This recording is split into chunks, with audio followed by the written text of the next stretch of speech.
Bonjour, bienvenue à Vallée des Arts. Ici Gaëtane Voyer. Aujourd'hui, mon artiste invitée est une artiste toute en lumière. Je vous présente Lynn Noiseux. Bonjour Lynn, bienvenue à Vallée des Arts. Bonjour, merci de m'accueillir. Ça me fait plaisir. Et une question que je pose à tout le monde, naturellement, comment c'est arrivé les arts dans ta vie, toi? Bien, depuis que je suis bébé, que je dessine, donc à l'âge de 10 mois, sur ma chaise haute, je gribouillais sur des feuilles. Et puis, très jeune, pour moi, l'art, c'était une façon de m'exprimer, exprimer mes émotions. J'ai perdu un chat quand j'étais tout petite, 5-6 ans, puis j'étais très triste. La première chose que j'ai fait, c'est que j'ai dessiné à l'aquarelle des nuages gris, puis bon. Mais ça me fait du bien. Alors, j'ai continué à gribouiller toute ma vie, puis par après, j'ai suivi des cours en art à l'UQAM, certificat en art plastique, en même temps que j'étudiais le design industriel. Donc, je voulais faire de la conception de produits. L'innovation, pour moi, c'est une passion et c'est ce que je fais aussi en art. J'essaie de pousser les limites. Et puis... de faire des choses qu'on n'a jamais vues. Exactement. D'essayer des nouveaux matériaux, des nouveaux procédés. Donc, tes études sont connexes vraiment au milieu artistique? Bien, ça m'aide beaucoup au niveau technique parce que depuis que je fais du vitrail, il y a tout le côté créativité qui est là, mais il y a le côté aussi technique. Il faut que ça se tienne bien, les structures. Donc, ma formation en design m'aide beaucoup. Tu viens de parler que tu fais du vitrail. Est-ce que tu as fait autre chose? As-tu fait de l'acrylique? As-tu fait de la peinture? Tu faisais du dessin? Je faisais du dessin. J'aime beaucoup toucher à plusieurs matériaux, pastel, aquarelle, acrylique, beaucoup. Du collage, donc les procédés mixtes m'intéressent. Je parlais d'innovation, donc j'aime essayer des nouvelles choses. Surtout pendant le certificat à l'UQAM en art, bien, on a essayé plein de médiums. Puis le vitrail, c'est arrivé il y a 5 ans. Pourquoi le vitrail?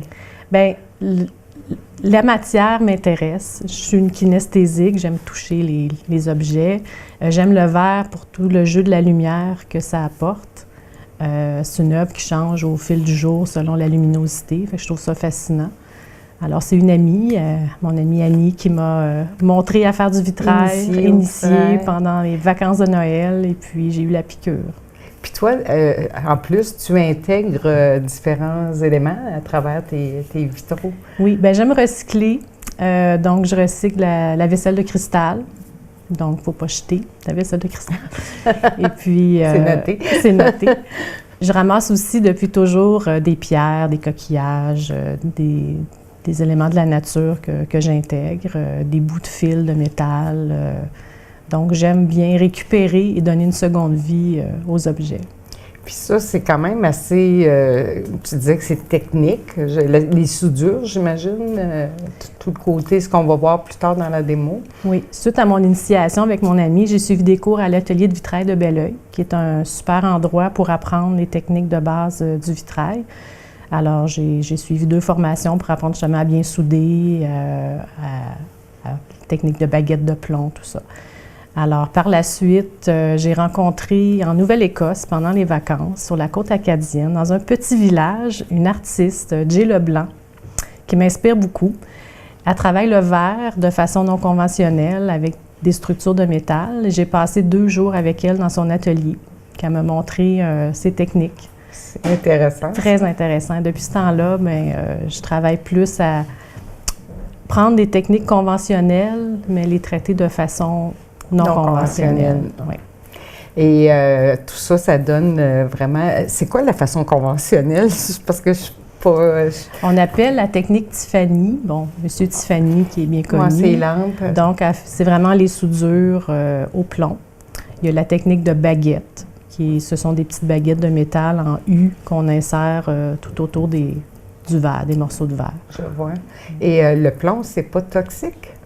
Oui, ça prend un bon système de ventilation, absorber les vapeurs toxiques et la ventilation est très, très importante. Donc, il faut faire vraiment attention. C'est pour ça qu'à la démonstration, je n'allumerai pas le fer et tout, on n'a pas le système. Mais oui, il faut faire vraiment attention. Donc, ton atelier est vraiment adapté à Oui, tout ça. absolument. Tu fais, moi je trouve que tes vitraux deviennent 3D.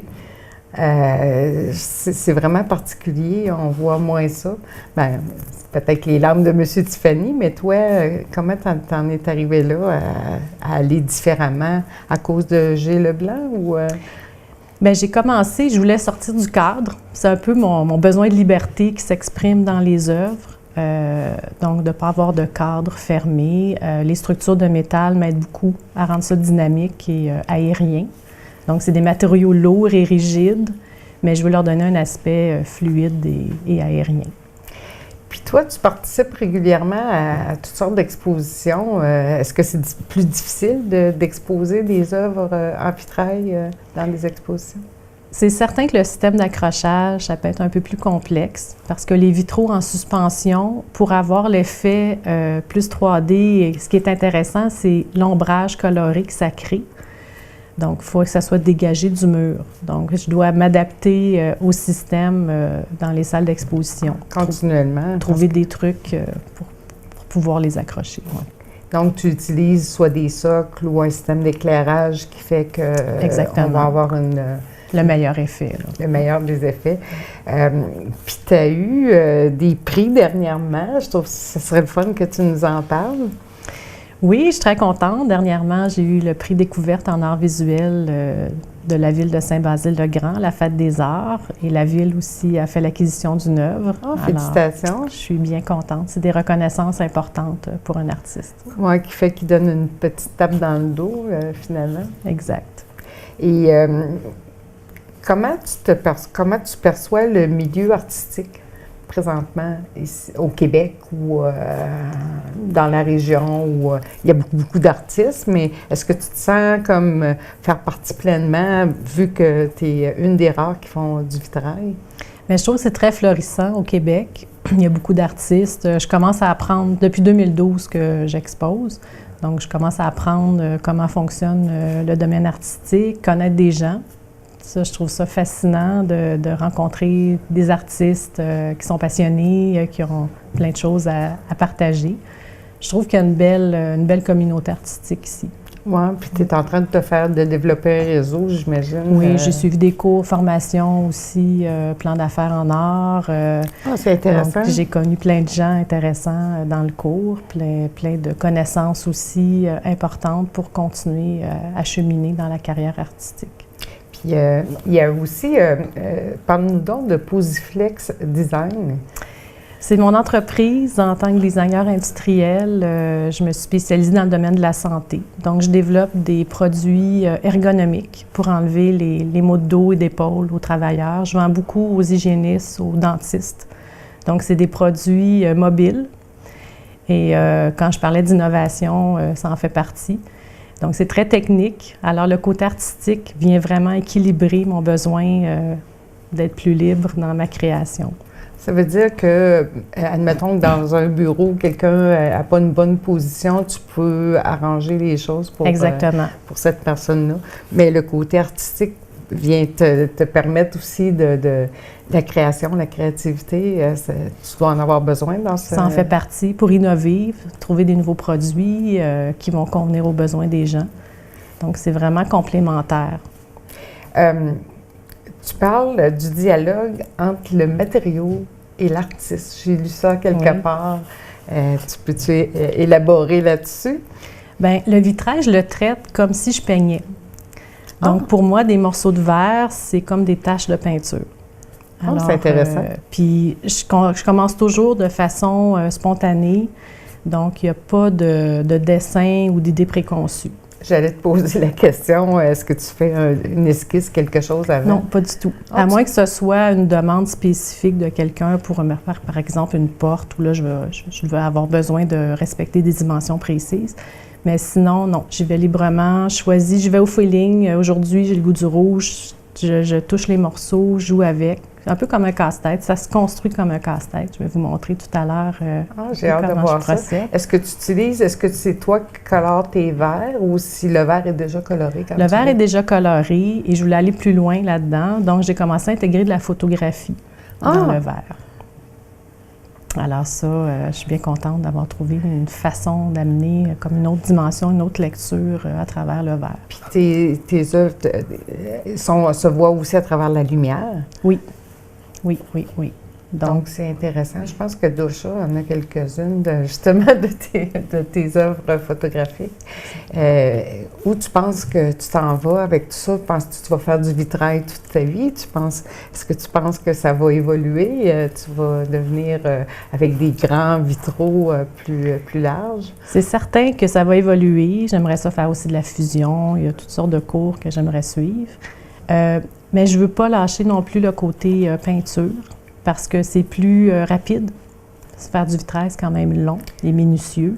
Des fois, j'ai un besoin de spontanéité, de faire quelque chose qui va être fini en peu de temps, la même journée. Donc, j'aime jouer avec les deux. Puis le vitrail, tu disais que c'est plus long, donc ça te prend, faut que tu calcules, je ne sais pas, peut-être une semaine à temps plein sur une œuvre ou plus même? Dépendamment des formats. Les formats qu'on a ici, en 2 jours temps plein, c'est terminé. Puis éventuellement, oui, j'aimerais faire des grandes œuvres, peut-être des projets 1% ou des œuvres plus monumentales. C'est intéressant. Oui. On va s'arrêter quelques minutes pour prendre une petite pause, puis on va revenir par la suite. Merci. Restez avec nous, nous revenons dans quelques minutes.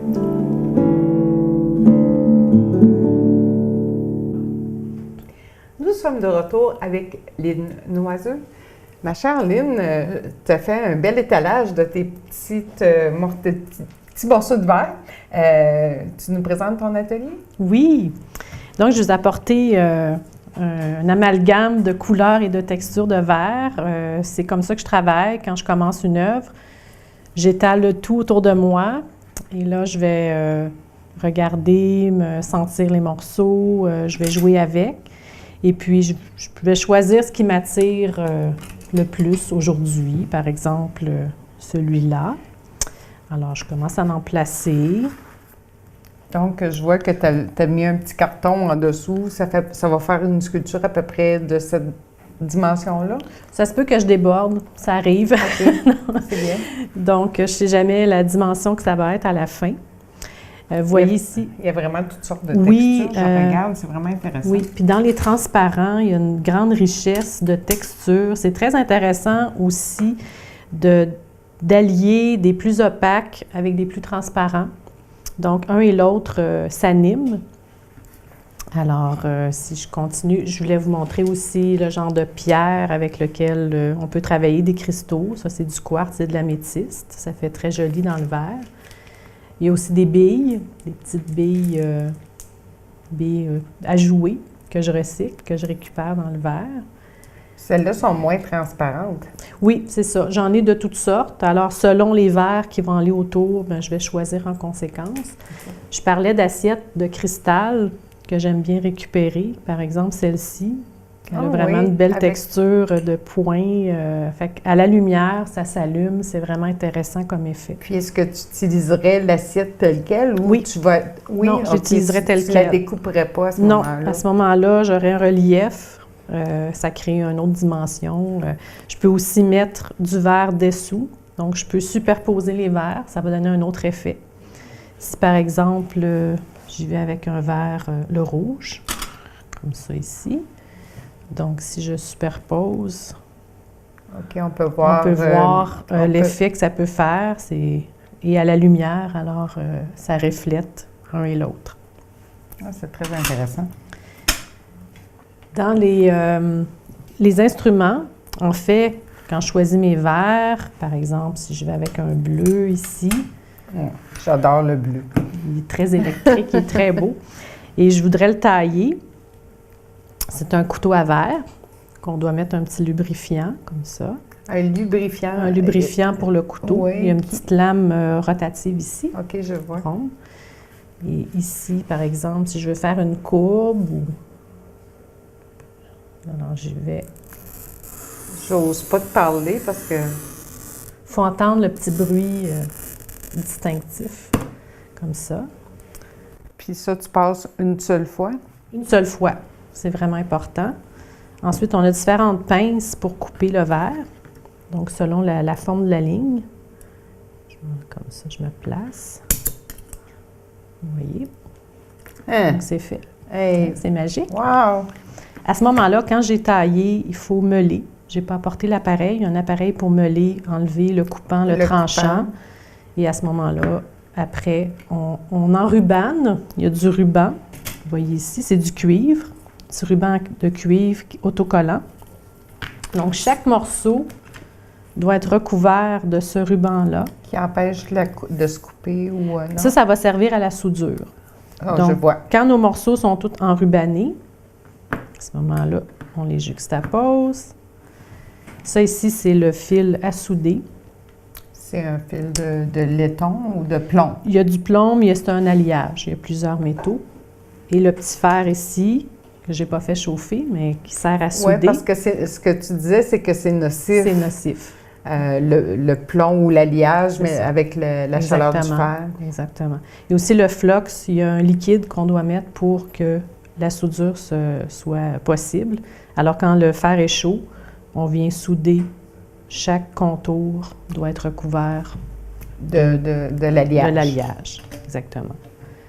Par la suite, quand les morceaux, le concept est décidé, finalisé, admettons que c'est soudé ici, je viens jouer, je récupère beaucoup le fil de cuivre dans les fils électriques. Donc, j'enlève la gaine. On a différents pas diamètres. dans les fils d'Hydro-Québec, là, quand même. Non, Okay. non. Donc, Okay. les restants de bouts de fil qui traînent, qu'on ne sait pas quoi faire avec. Alors, c'est très malléable et je peux venir jouer avec ma structure pour créer des formes. Donc, quand je joue avec le fil de métal, je pense à la forme, au mouvement. Je veux créer du mouvement, mais aussi la structure. Donc, ça a deux fonctions. Alors, je peux vraiment jouer avec mon fil de métal. Je veux faire une spirale, par exemple. Qui, lui, ne sera pas fondu, là, qui ne sera pas soudé. Il va être soudé aussi. OK, mais il va apparaître un petit peu comme tu vas l'avoir mis? Par-dessus, oui. Par exemple, si je décide ça ici, je pourrais le mettre comme ça. Là, je viendrais le couper et je viendrais souder, le taquer à chaque joint de cuivre de mes morceaux de verre, partout où il passe. Comme ça, ça crée vraiment la structure. Ce qui le solidifie ton fil de métal. Exactement. Aussi. C'est un peu, je joue avec comme si je crayonnais ou je faisais de l'encre de Chine. Parce qu'après ça, je le patine foncé. J'aime bien le noir ardoise. Pour moi, ça reflète un peu le jeu du crayon ou de l'encre de Chine. Et par la suite aussi, on peut suspendre l'œuvre ou on peut le mettre sur un socle. Est-ce que tu le patines en l'oxydant ou c'est une réaction chimique. C'est vraiment ça? C'est vraiment ça, exactement. Donc, il y a différents finis. J'aime bien le fini plus noir.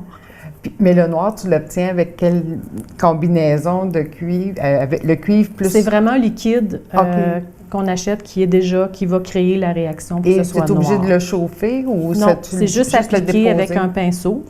Puis par la suite, c'est le nettoyage. Il y a plusieurs étapes d'un nettoyage avec le verre, donc il faut être patient. Donc, c'est beaucoup de patience, comme tu viens de dire, puis de minutie. Exactement. Fait qu'il faut voir ça comme une relaxation. C'est très méditatif. Et quand je travaille le verre, je pense à rien d'autre. Je suis vraiment dans le moment présent. Je suis avec la matière et est-ce que tu te mets un environnement musical ou si vraiment tu as besoin du silence, toi? Je fais les deux. Souvent, je mets de la musique. Oui. Mais le silence est propice aussi à la création pour moi. Oui. Je te laisse continuer un petit peu. D'accord. Donc, on peut voir, j'aime bien à la lumière. Moi, j'adore cette couleur-là, c'est vraiment... C'est magnifique. Oui, un beau turquoise. Exactement. Puis, je regarde, tu as parlé que tu mettais des matériaux recyclés, des billes de verre, des plats avec différentes textures. Mm-hmm. C'est vraiment la texture qui rend tes œuvres aussi différentes? Oui, mais ça crée de la richesse. Puis, avec la lumière, vient rebondir sur la texture. Donc, plus on joue avec le verre, plus on apprend à connaître les différents morceaux de verre, les différentes textures, les différentes marques. Alors, je peux plus savoir quel effet ça va donner en bout de ligne. Ça demande quand même beaucoup de connaissances. Il faut que tu saches vraiment comment va réagir telle patine. Oui. Ou, Oui, c'est vraiment de la pratique, de l'expérimentation. Qu'est-ce que toi, tu aimes? On va y aller ensemble. Moi, le turquoise, j'adore. Mais je trouve que le turquoise avec... c'est très beau. Avec ça, c'est... Très lumineux comme vert. Oui. Souvent aussi, je fais un concept, puis je le laisse dormir. Le lendemain matin, je me lève, je descends en bas dans mon atelier, je vais voir si j'ai encore le même feeling, s'il me parle toujours. Ça arrive que oui, c'est ça, ou je vais rejouer avec. Donc, c'est vraiment comme une toile. On peut retoucher la toile comme on peut dire, OK, on la sent comme un terminée. casse-tête que tu dis, ben là, celui-là, je vais lui trouver une autre place. Exactement, exactement. Donc, c'est de s'amuser. C'est vraiment une découverte. Un peu comme un spectateur qui voit une œuvre pour la première fois. C'est un peu le même feeling que j'ai. C'est quoi les plus grandes difficultés de travailler le vitrail? Comme quelqu'un qui ne connaît pas ça, là, comme moi. Bien, il y a des habiletés techniques à apprendre, puis c'est par la pratique. La soudure, je dirais. Faire des belles soudures. C'est vrai, les soudures, ça peut être un petit peu cochonné si on n'est pas habitué. Raboteux, bon. Ouais. Fait que ça, c'est la maîtrise s'acquiert avec la pratique. Tailler, il y a certaines formes qui sont... Là, c'était facile quand c'est plus droit. Si tu voudrais faire une sphère ou un c'est œuf, plus complexe. Ou les creux. Quand on fait un creux, à ce moment-là, souvent, je peux faire des bris au niveau du verre. Est-ce que ça arrive qu'on se coupe? Oui. Même avec l'expérience? De moins en moins, c'est plus rare. Quand je manipule, j'ai des gants aussi spéciaux. Quand je joue avec des gros morceaux de verre, à ce moment-là, je vais mettre des gants anti-coupure. Sinon, on apprend à le manipuler. Parce que des gros morceaux, un doigt, ça peut partir rapidement. C'est pas si... c'est plus des coupures fines en surface qui font mal, celles qui font, exactement. Celles qu'on grince des dents avec. Là. Exactement, exactement. Puis je regarde ce que tu as fait comme pattern, mais est-ce que tu intégrerais d'autres éléments ou ça irait... je regarde la petite... j'ose pas le montrer, mais la petite genre de billes de verre. Oui, de billes de verre ovoïdes un petit peu, là. C'est vraiment très beau. On dirait que notre œil est attiré vers ça. Souvent, à la fin, un peu comme les highlights qu'on peut mettre en peinture, je vais aller ajouter des petites billes ou des petits éclats de lumière. Oui. Et puis là, je regarde... qu'est-ce qui se passe avec cette lumière-là? Je peux jouer avec.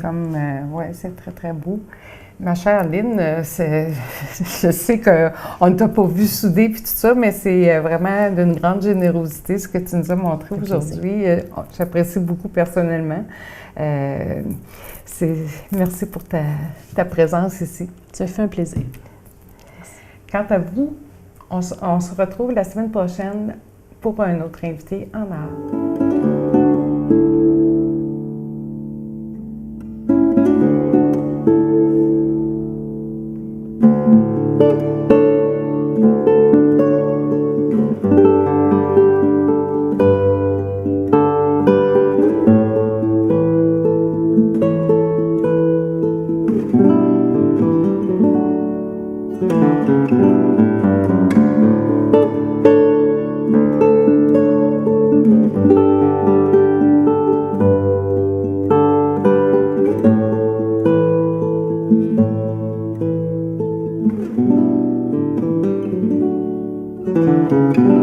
Thank you.